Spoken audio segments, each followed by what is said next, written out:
हरे कृष्णा दोस्तों, राधे राधे। कैसे हैं आप सब लोग? बाल गोपाल की कृपा से आप सब स्वस्थ होंगे, प्रसन्न होंगे, ऐसी मैं आशा करती हूँ। और आप सबके सुंदर भविष्य और स्वास्थ्य की कल्पना मनोकामना लड्डू गोपाल से करती हूँ। ऐसे ही आप सदा हंसते खिलखिलाते रहिए। दोस्तों, ज़रूर आपके घर में बाल गोपाल की सेवा विराजमान होगी, राधा कृष्ण की सेवा विराजमान होगी। आप लड्डू गोपाल के भक्त होंगे। एक ऐसे हिंदू नागरिक होंगे जिन्हें सनातन धर्म का ज्ञान होगा, जिसे पूजा पाठ का, कर्म कांड का ज्ञान होगा, क्योंकि आप बाल गोपाल की सेवा करते हैं, क्योंकि आपकी निष्ठा भगवान श्री कृष्ण की भक्ति में है। लेकिन दोस्तों, आजकल सोशल मीडिया की वजह से भक्ति का प्रचार बहुत ज़्यादा होने लगा है और इसके दो पहलू हैं, एक तो अच्छा और एक नकारात्मक। अच्छा पहलू तो ये है कि बहुत सारे लोग भक्ति करने लग गए हैं, तिलक धारण करने लगे हैं, कंठी पहनने लगे हैं, ये तो अच्छा है। लेकिन दोस्तों, इसका एक दूसरा भी पहलू है, इसका एक दूसरा भी रूप है। वो ये है कि जो लोग भक्ति के बारे में कुछ भी नहीं जानते, नियम सिद्धांत न जानते हैं, न उनका अनुसरण करते हैं, वो भी अनुचित तरह से बाल गोपाल को घर में लाने लगे हैं, अपने घर में उन्हें विराजमान करने लगे हैं। और उनके लिए लड्डू गोपाल सिर्फ एक खिलौना है। वो ये भी नहीं जानते हैं कि लड्डू गोपाल कौन है, किसका रूप है, उनका ये रूप जो है वो उन्हें कैसे मिला, उनका नाम कैसे मिला, ये सब कुछ उन्हें कुछ भी ज्ञान नहीं। और वो लड्डू गोपाल को एक शो पीस समझते हैं। ये शब्द सुन के शायद आपके दिल को बहुत चोट पहुंचती होगी दोस्तों, मुझे भी होता है, क्योंकि बाल गोपाल हमारे प्रभु हैं, इस पूरी संपूर्ण ब्रह्मांड के मालिक हैं, नायक हैं। इसलिए हमें बहुत कष्ट होता है और ये सुन के आपको भी कष्ट होता होगा। दोस्तों, आज एक ऐसे भक्त की सच्ची घटना आपको सुनाने जा रही हूँ, जिसे सुनकर आपको अपने कानों पर विश्वास नहीं होगा कि ये घटना कभी घटित हुई, ये ऐसा हो सकता है, ऐसा कोई व्यक्ति भगवान के साथ कर सकता है, कोई भगवान को खिलौना कैसे बना सकता है। और हमारे प्यारे लड्डू गोपाल को, हमारे भोले भाले बाल गोपाल को, जो स्वयं इतने करुणामयी हैं और एक नन्हे से बालक है, उनके साथ कोई ऐसे कैसे कर सकता है। लेकिन दोस्तों, ये घटना सच्ची है। आप विश्वास करके इसे पूरा सुनिए, ज़रूर आपका कलेजा सिहर उठेगा इस घटना को सुनकर। दोस्तों, आज मैं आपको सच्ची घटना सुनाने जा रही हूँ रश्मि जी की। रश्मि जी जो अब तो लड्डू गोपाल की परम भक्त हैं, लेकिन जब आप सुनेंगे कि उन्होंने बाल गोपाल के साथ कितनी बड़ी बड़ी गलतियाँ की, तो सुनकर आप विचलित हो जाएंगे, क्योंकि वो स्वयं भी अपने साथ घटी इस सारी घटना को कहते हुए ग्लानि से भर जाती हैं। वो कहती हैं कि मुझे आज भी ये याद करके मेरे आंसू नहीं रुकते, जब मैं याद करती हूँ कि मैंने बाल गोपाल के साथ क्या क्या किया। बात तब की है जब रश्मि जी का विवाह हो चुका था और उनके दो छोटे छोटे बच्चे थे। रश्मि जी शुरू से ही नास्तिक थी, ना तो उनकी भगवान में कोई निष्ठा थी, ना उनके मायके में कोई पूजा पाठ करता था, ना कोई सत्संग, ना कोई कीर्तन, कभी कुछ भी नहीं। सभी पूरे के पूरे नास्तिक थे। उनका पूरा समय मौज मस्ती में, खाने पीने में ही बीतता था। घर में अखाद्य पदार्थ भी खाए पिए जाते थे, जैसे नॉनवेज आदि। तो भक्ति का कहीं अंश भी नहीं था, नाम निशान भी नहीं था। रश्मि जी की शादी होती है, एक बहुत ही संपन्न परिवार में, एक अमीर घराने में उनका विवाह होता है। विवाह होने के बाद उनके दो बच्चे होते हैं, दो बेटे होते हैं, और जीवन खुशहाल होता है, किसी भी चीज़ की कमी नहीं होती। इसीलिए भगवान और भक्ति का कभी ध्यान भी नहीं आता। वो दोस्तों कहते हैं ना कि जब तक हमारे जीवन में अभाव, कष्ट नहीं आता, तब तक हमें भगवान की याद नहीं आती। तब तक ना हम दुख में डूबते हैं, ना हमें भक्ति याद आती है, ना हमें भगवान याद आते हैं। तो रश्मि जी के साथ भी ऐसा ही था। उन्होंने कभी अपने जीवन में अभाव नहीं देखा था, दुख नहीं सहे थे, तो भगवान और भक्ति उन्हें कहाँ से याद आते। उनके विवाह के करीब 7-8 साल के बाद, जब उनके बच्चे छोटे छोटे ही थे लेकिन स्कूल जाते थे, तो एक बार वो अपनी एक मित्र के घर किसी उत्सव में गई। एक त्यौहार था, त्यौहार में एक दूसरे के घर लोग जाते आते हैं, और वो त्यौहार था जन्माष्टमी का। जन्माष्टमी के त्यौहार में वो अपनी मित्र के यहाँ जाती हैं, उनके यहाँ उत्सव रहता है काफ़ी बड़ा, बहुत सारे लोग आए रहते हैं। वो अपने बच्चों के साथ वहाँ पर जाती हैं, और वहाँ जाने पर अपनी मित्र अलका, जो उनकी सहेली रहती है, उसका नाम होता है अलका, अलका उनकी सहेली थी, उनके घर वो जन्माष्टमी के उस समय जाती हैं। बहुत ही उनका पूरा घर सजा रहता है क्योंकि वो सभी उनके परिवार के सदस्य भगवान श्री कृष्ण की भक्ति करते हैं, नाम जप करते हैं। तो वहाँ पर जो जन्माष्टमी की जो सजावट होती है, वहाँ पर अलका जी अपनी सहेली रश्मि को ले जाती हैं, दिखाती हैं, और रश्मि को वहाँ पर एक छोटे सुंदर से लड्डू गोपाल दिखते हैं जिनका जो साइज़ था वो 6-7 नंबर के जो बाल गोपाल होते हैं वो साइज़ था लड्डू गोपाल का, मतलब एक नन्हे से बच्चे का साइज़ था। प्रतिमा की दृष्टि से देखा जाए तो वो थोड़ा बड़ा, लड्डू गोपाल बड़े थे। तो इन्होंने देखा, इन्हें बहुत सुंदर लगी सजावट, लेकिन इनके मन में कहीं भी धार्मिक विचार या भगवान की दृष्टि से वो सब कुछ नहीं देख रही थी। उन्हें ऐश्वर्य बहुत ज़्यादा पसंद था, कहाँ पे अधिक पैसा लगा है, क्या चीज़ें बहुत ज़्यादा ऐश्वर्य वाली हैं, लग्जरी वाली सारी चीज़ों पे वो ज़्यादा ध्यान देती थी। तो उनकी सहेली अलका जी के जो बाल गोपाल थे, उन्होंने बड़े सुंदर आभूषण वस्त्र धारण किए थे, सोने का मुकुट था, सोने का आभूषण था। तो वो सारी चीज़ देख के बहुत आकर्षित हुई और लड्डू गोपाल उन्हें बहुत अच्छे लगे। उनका ध्यान इस पर नहीं था कि वो बाल गोपाल हैं, भगवान श्री कृष्ण हैं। उन्हें उनके वस्त्र आभूषण और उनकी जो साज सज्जा थी वो सब कुछ पे वो ज़्यादा ध्यान दे रही थी, तो उन्हें बहुत अच्छे लगे। जाते जाते उन्होंने अपनी सहेली से पूछा कि ये जो मूर्ति है ये तुमने कहाँ से खरीदी, मुझे भी उस दुकान का पता देना, बहुत अच्छी लग रही, मैं भी खरीदूँगी। तो उनकी सहेली रश्मि की जो सहेली अलका होती है वो उन्हें दुकान का पता और नंबर दे देती हैं। रश्मि अपने घर जाती हैं उत्सव से, और कुछ दिनों के बाद वो उस दुकान पर पहुंच जाती हैं जहां पर लड्डू गोपाल, जहां से उनकी सहेली ने ख़रीदा होता है।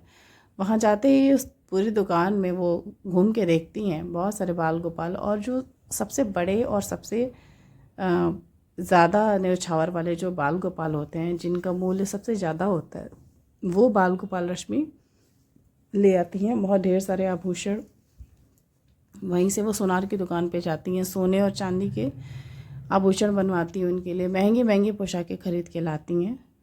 बहुत ज़्यादा उत्सुकता के साथ अपने घर पे लड्डू गोपाल को अपने ड्राइंग रूम में एक शो पीस की तरह रख देती हैं। ना तो उनकी कोई पूजा, ना उपासना, ना आराधना, ना उन्हें कोई भोग, यहाँ तक कि जल तुलसी कुछ भी नहीं चढ़ाया, क्योंकि उनकी नज़र में वो भगवान तो थे ही नहीं। भगवान की दृष्टि से उन्होंने कभी उस मूर्ति को नहीं देखा था। हाँ, लड्डू गोपाल बहुत ही सुंदर लग रहे थे क्योंकि उनके लिए काफ़ी महंगे वस्त्र वगैरह ले आए थे उन्होंने। तो ये सब कुछ पहना कर वो बाल गोपाल को अपने ड्राइंग रूम में सोफ़े के बीच में रख देती हैं, एक सुंदर सी कुर्सी पर जो वहाँ पर बैठा देती हैं। बच्चे भी देख के बहुत खुश होते हैं, खेलते हैं उनके साथ। जब उन्हें नहीं पता था तो बच्चों को क्या ज्ञान कि वो क्या है क्या नहीं है। तो अपने घर में रख देती हैं। उनके पति भी आते हैं, देखते हुए बहुत खुश होते कि हाँ बहुत सुंदर मूर्ति है। पति को भी वो पसंद आती है, सभी को पसंद आती है मूर्ति। 4-5 दिन बीतते हैं और रश्मि का ध्यान अब लड्डू गोपाल की तरफ नहीं जाता क्योंकि वो चीज़ उनके लिए पुरानी हो चुकी थी। अब वो अपने ड्राइंग रूम के लिए और भी बहुत सारे नए शोपीस खरीद के लेकर आने लगी। जब बहुत सारे और नए शोपीस वो मार्केट से लेके आई, ऑनलाइन उन्होंने ऑर्डर करके मंगाया। इतने सारे शोपीस थे दोस्तों कि लड्डू गोपाल को सजाने की जगह, रखने की जगह वहाँ पर बची ही नहीं। लड्डू गोपाल उनके लिए बोझ बन गया। उनकी जो मूर्ति थी वो अब उन्हें आउटडेटेड लगने लगी, उन्हें बोझ लगने लगी। तो इसलिए रश्मि जी ने सोचा कि अब लड्डू गोपाल यहाँ पे नहीं अच्छे लग रहे हैं और इन्हें हटा देते हैं यहाँ से। वैसे भी ये यहाँ रहे ना रहे कोई फ़र्क नहीं पड़ता। इतनी सारी चीज़ें मैंने बाज़ार से ख़रीद के, इतनी महंगी महंगी चीज़ें लाई हैं, इन्हें सजा देती हूँ, ये ज़्यादा अच्छे लगते हैं। लड्डू गोपाल को उठा के वो हटा देती हैं एक ऐसे स्थान पर जहाँ पर काम ना आने वाली चीज़ें रखी हुई होती हैं, और अपना पूरा जो ड्राइंग रूम होता है वो नई चीज़ों से, नए शोपीस से सजा देती हैं। दिन बीतते हैं दोस्तों, उनके लड्डू गोपाल घर के किस कोने में पड़े हैं ये उन्हें पता भी नहीं रहता। लेकिन उनका जो बड़ा वाला बेटा रहता है जिसका नाम रहता है कुश को न जाने क्या लड्डू गोपाल से थोड़ा सा आकर्षण हो जाता है, या फिर उसके पूर्व जन्म के संस्कार होते हैं कि वो लड्डू गोपाल को न जानते हुए भी उनसे संलग्न हो जाता है, उनसे जुड़ जाता है। पता नहीं उसके मन में क्या आता है कि जब भी वो पानी पीता है लड्डू गोपाल को भी पिलाने लगता है। जब भी वो कोई चीज़ खाता है, टॉफ़ी, चॉकलेट या रोटी या खाना, कुछ भी जो बच्चे दिन भर खाते रहते हैं, जब भी खाता है अपने खाने के पहले वो बाल गोपाल को भी खिलाने लगता है। तो और लड्डू गोपाल तो भगवान श्री कृष्ण तो ऐसे हैं कि अगर आप एक दो बार भी उन्हें भोग लगा दे तो फिर वो इतने भाव देने लगते हैं कि भक्त तो उनसे जुड़ जाता है। ऐसा ही कुछ नहीं किया, वो अपना सब कुछ सारी सामग्रियाँ लड्डू गोपाल को खिलाता था और हो सकता है वो उसका भोग ग्रहण करते रहे हों। ऐसे ही हर दिन कुछ न कुछ बाल गोपाल को खिलाता और पिलाता रहता था, लेकिन वो नन्हा सा बच्चा था, उसे इन सब चीज़ों का ज्ञान नहीं था। बस हाँ, उसे वो जुड़ गया था लड्डू गोपाल से, लेकिन ये सारी बातें वो अपनी माँ से कभी भी नहीं कहता था क्योंकि उसे इन सब चीज़ों का ध्यान नहीं रहता था। एक दिन रश्मि अपने घर की सफाई कर रही थी तो फिर अचानक से उसकी नज़र पड़ती है लड्डू गोपाल की प्रतिमा पर। तो अब वो सोचती है कि अरे लड्डू गोपाल यहाँ पड़े हुए हैं, इनका कोई काम तो है नहीं, अब ये ड्राइंग रूम में भी इन्हें सजाने की इच्छा नहीं हो रही है और झूठ में ही मैंने इतने महंगे आभूषण इनको सजाने के लिए खरीदे। रश्मि ने क्या किया कि लड्डू गोपाल की प्रतिमा से सारे सोने के जो महंगे आभूषण थे वो हटाकर उन्हें सहेज के अलमारी के लॉकर में रख दिया और लड्डू गोपाल की प्रतिमा को एक ऐसे बक्से में रख दिया जिसमें टूटे फूटे बर्तन रखती थी वो, जिनका काम अब ख़त्म हो गया, जो वो नहीं इस्तेमाल करती थी। उस बक्से में लड्डू गोपाल की प्रतिमा को ठूंस कर और बक्से को बंद कर दिया क्योंकि उनके लिए उसका कोई महत्व नहीं था और आभूषण को जो जिनका मूल्य था, जिनकी कीमत थी, उसे हटा के कहीं और रख दिया। लड्डू गोपाल वहाँ से नहीं रहे, वहाँ उस स्थान पर अब नहीं थे। जब उनका बेटा कुछ स्कूल से आया, उसे बहुत ज़ोर से प्यास लगी थी। उसने अपनी माँ से बोला कि माँ मेरे लिए नींबू का शरबत बना दो मीठा मीठा, क्योंकि मेरा गला सूख रहा है, बहुत प्यास लगी और बाहर बहुत गर्मी है। रश्मि अपने बेटे के लिए नींबू का शरबत बनाती है, ठंडा ठंडा शरबत। वो बैठता है पीने, लेकिन तभी उसे ध्यान आता है लड्डू गोपाल का। वो सोचता है कि पहले लड्डू गोपाल को पिलाते हैं, ले जाता है पिलाने और देखता है कि वहाँ पे लड्डू गोपाल है ही नहीं। वो बहुत ढूंढता है लेकिन कहीं दिखते नहीं है। वो अपनी माँ से पूछता है तो उसकी माँ बोलती है कि अरे लड्डू गोपाल तो बक्से में गए, तू पी ले, कोई ज़रूरत नहीं है उन्हें पिलाने की, वो थोड़ा ना, वो तो मूर्ति, वो क्यों पियेंगे। बच्चा नादान रहता, उसे क्या पता, वो पी लेता है। दोस्तों, आप विश्वास नहीं करेंगे, रश्मि जी बताती हैं उस दिन से लेकर करीब 6-7 दिन तक उनके बेटे कुश को इतनी भूख लगती है, इतनी प्यास लगती है कि रश्मि को बिल्कुल आश्चर्य होने लगता है। उसे हर 5 मिनट पे, हर आधे घंटे पे भूख लग जाती है, जबकि पहले वो इतना खाना नहीं खाता था। थोड़ी ही देर पर वो अपनी माँ से कुछ ना कुछ खाने को मांगता था कि माँ मुझे बहुत ज़ोर से भूख लग रही है, पता नहीं भूख से मेरे पेट में दर्द हो रहा है, ऐंठन हो रहे हैं और प्यास से मेरा गला सूख रहा है, तो मुझे जल्दी जल्दी खाना दिया करो, मुझे आजकल बहुत ज़्यादा भूख लग रही है। रश्मि उसके लिए खूब सारी चीज़ें बनाकर उसे खिलाती थी, पिलाती थी, लेकिन फिर भी 10-15 मिनट के बाद उसे फिर से भूख लग जाती थी। रश्मि उसकी इस आदत से बहुत ज़्यादा परेशान हो गई, चिड़चिड़ी हो गई कि इतना ज़्यादा खाने क्यों लगा, पहले तो उसे इतनी भूख नहीं लगती थी। एक दिन रश्मि बताती है कि मेरे घर में एक ऐसी अजीब सी घटना हुई जिसे सोचकर आज भी मेरे रोंगटे खड़े हो जाते हैं। एक दिन की बात है, कुश को बहुत ज़्यादा गर्मी लग रही थी, जबकि हमारे कमरे में एसी चल रहा था, मौसम भी ठंडा था, लेकिन फिर भी कुश को पता नहीं क्यों इतनी ज़्यादा गर्मी लग रही थी। कुश ने मुझसे बोला कि माँ, मेरे पूरे शरीर में जलन हो रही है, मुझे बहुत ज़्यादा गर्मी हो रही है। उस समय रश्मि ने अपने बच्चे को फ्रिज से पानी निकाल के उससे नहलाया, पूरे शरीर की अच्छी तरह से ठंडे पानी से उसे पोंछा, लेकिन फिर भी उसके बेटे को आराम नहीं मिला। वो पूरा दिन परेशान रहा, रात भर परेशान रहा, उसका गला सूखता रहा प्यास से, उसे बार बार भूख लगती रही। रश्मि उसे हर थोड़ी देर पर कुछ न कुछ खिलाती रही, लेकिन उसकी हालत में कोई भी परिवर्तन नहीं हुआ। खैर, रात में वो सो गया और उसी समय कुश ने एक ऐसा सपना देखा जिसे सुनकर रश्मि विचलित हो गई। उसका बेटा कुश अचानक से 2:30-3 बजे रात में उठता है और उसका बदन पूरा पसीने से भीगा रहता है। वो रश्मि से बोलता है कि मम्मी, मुझे बहुत ज़ोर से प्यास लगी और मेरे शरीर में जलन हो रहा है, मुझे बार बार लड्डू गोपाल की याद आ रही है, क्यों मुझे उनकी याद आ रही है। उसका बेटा उसको खींच के ले जाता है उस बक्से के पास जहाँ पर लड्डू गोपाल बंद रहते हैं। अपनी माँ से बोलता है कि तुम जल्दी से इस बक्से को खोलो। वो मना करती है कि बेटा मैं सुबह खोल दूँगी, अभी मुझे नींद आ रही है, सोने दो, तुम्हें सुबह स्कूल जाना है। लेकिन कुछ मानता ही नहीं है, वहाँ से हटने को तैयार ही नहीं होता है। ज़बरदस्ती वो अपनी माँ से उस बक्से को खुलवाता है और जैसे ही बक्सा खुलता है दोस्तों, जो दृश्य सामने आता है वो देखकर माँ और बेटे दोनों का कलेजा काँप जाता है। रश्मि देखती है कि लड्डू गोपाल निर्वस्त्र, उनके वस्त्र फट गए हैं, उनके बाल वगैरह सब कुछ खराब हो चुके हैं, उनका पूरा शरीर काला पड़ गया है और जिस स्थान पर वो रखे हैं वो पसीने से भीगा हुआ है। उनके शरीर से गर्मी की वजह से इतना पसीना निकला दोस्तों कि जिस कपड़े पर वो रखे हुए थे बाल गोपाल, वो कपड़ा, वो गद्दा पूरा बिल्कुल सराबोर था पसीने से। और ये दृश्य देखकर रश्मि को ऐसा लगा मानो मैं होश में ही नहीं हूँ, मानो मैं सपना देख रही हूँ। ऐसा कैसे हो सकता है? एक खिलौना, एक मूर्ति ऐसा कैसे कर सकती है? क्योंकि उसे ज्ञान ही नहीं था कि ये भगवान है, ये प्रभु है। उसने तो मूर्ति को एक खिलौना समझा था। दोस्तों तब रश्मि को एहसास हुआ कि ऐसा हुआ तो क्यों हुआ। वो तुरंत समझ गई, शायद ये लीला लड्डू गोपाल ने इसीलिए की थी कि रश्मि की आंखें खुल सके। रश्मि ने तुरंत लड्डू गोपाल को उस गर्म और गंदे बक्से से बाहर निकाला, एक ऐसे ठंडे स्थान पर उन्हें रखा, ठंडे पानी से उनका शरीर धुला, एक तुलसी दल डाल के उनके लिए ठंडा ठंडा पानी वो तांबे के लोटे में लेकर आई, उन्हें पिलाया। और रश्मि बताती हैं दोस्तों कि वो एक ऐसा क्षण था, मुझे अपनी आंखों पर भरोसा नहीं हुआ। लड्डू गोपाल सारा का सारा पानी पी गए। ये तो मैंने बस किताबों में सुना और पढ़ा था, लेकिन उस दिन मेरे साथ साक्षात ये चीज़ें हुई। लड्डू गोपाल सारा का सारा पानी पी गए। और दोस्तों उसके बाद अचानक से मैंने ध्यान दिया कि मेरे बेटे के शरीर की जलन भी ख़त्म हो गई। उसका गला सूख रहा था बार बार प्यास से, उसकी वो दिक्कत ख़त्म हो गई, उसकी प्यास ख़त्म हो गई, उसकी भूख ख़त्म हो गई। रश्मि को अपने द्वारा किए हुए पाप का, अपनी गलती का हो गया। वो बहुत रोई फूट फूट कर और मन ही मन उससे माफ़ी मांगी लड्डू गोपाल से। उसने महिमा को पहचान लिया कि मुझसे बहुत बड़ी गलती हुई, ये तो सच में भगवान है, मैंने तो लड्डू गोपाल को बस एक खिलौना समझा था।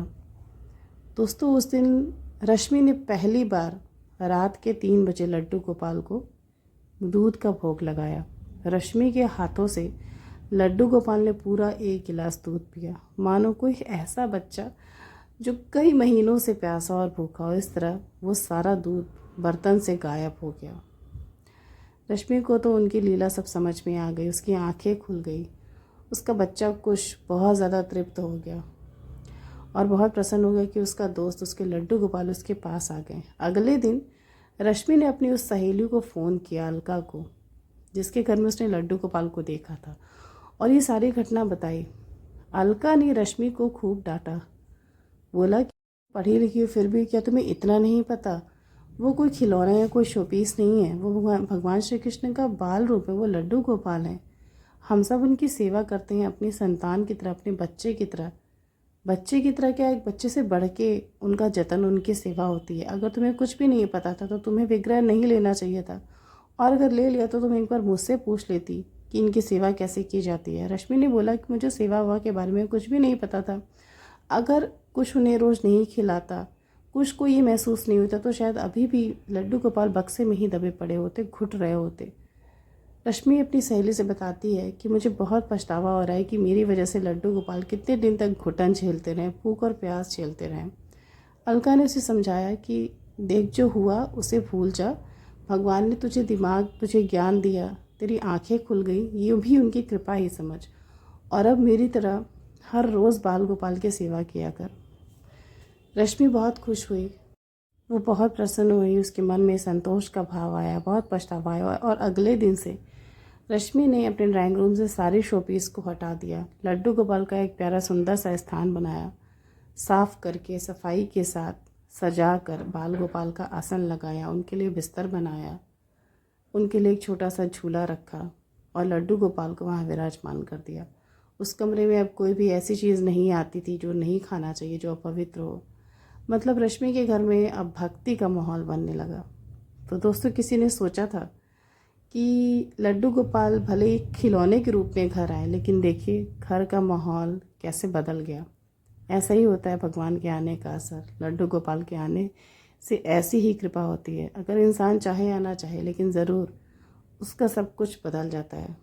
तो दोस्तों भगवान ना करे रश्मि ने जो गलती की वो कोई भी भक्त करे, लड्डू गोपाल को लाने से पहले सब कुछ ज़रूर पता कर ले।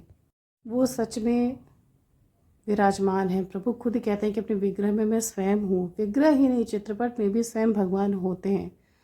तो अगर ऐसे कोई भक्त हैं जिन्हें ज्ञान नहीं है, वो सेवा लाना चाहते हैं, तो पहले उन वैष्णवों से पूछ ले जो पहले से सेवा करते हैं, ज्ञान ले ले, फिर उसके बाद बाल गोपाल को घर में ले आए। और लड्डू गोपाल की सेवा के बाद तो रश्मि के घर में भक्तिमय माहौल हो गया। दिन पे दिन उसका जीवन और सुंदर होने लगा। उसका बेटा कुश रोज़ लड्डू गोपाल की सेवा करने लगा, सब कुछ अच्छा सुंदर हो गया। तो दोस्तों, आपने देखा रश्मि के जीवन में कैसे चमत्कार किया लड्डू गोपाल ने। शायद उसके पूर्व जन्म के कुछ ऐसे कर्म थे, अधूरी भक्ति थी, जो इस जन्म में आकर उससे जीवन में अचानक से मिली। भक्ति में ऐसा होता है दोस्तों, हम जिस जन्म में जहाँ पर भक्ति हमसे छूटती है, अगले जन्म में ठीक वहीं पे हमें उसी स्थिति में हमें भक्ति मिल जाती है। तो भगवान करे कि लड्डू गोपाल करे आप सबके जीवन में ऐसी उनकी कृपा बरसती रहे। तो रश्मि जी के जीवन की ये सत्य घटना ज़रूर आपको पसंद आई होगी, तो इसे शेयर करिएगा अपने दोस्तों के साथ। और लड्डू गोपाल की ऐसे ही सत्य लीला सुनने और जानने के लिए मेरे चैनल कृष्ण प्रेम रस को ज़रूर सब्सक्राइब करिएगा। जय श्री राधे।